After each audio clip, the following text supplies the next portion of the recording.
আইছিলাম ঘুরতে, গরমের মধ্যে কারেন্ট নাই, কি করবো। পরে ধান ক্ষেতের মধ্যে আইলাম, আর দেন ধান ক্ষেত দেখে আর লোভ সামলাতে পারলাম না। চিন্তা করলাম একটু ভিডিও করে লাই, এই ভিডিও করলাম। দেখছেন আল্লাহর কি নিয়ামত, কত সুন্দর ধান ক্ষেত হয়েছে। এই গরমের মধ্যে কত সুন্দর ধান ক্ষেত আছে, কোনো বৃষ্টি নাই। এই গরমের মধ্যে ধান দিয়ে পাকবো, এই কারণে কোনো বৃষ্টি নেই। দেখেন কত সুন্দর লাগতেছে, এই ধান কত বড় বড় ধান হয়ে গেছে। কয়দিন পরে পেকে যাবো, ধান কাটার সময় হইব।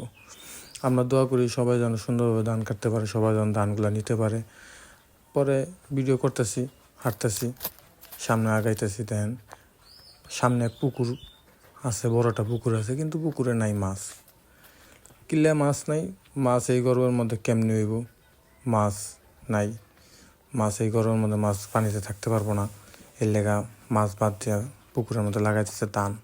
সুন্দর ধান হয়েছে, কিন্তু ধানটা কাটতে একটু সময় লাগবে।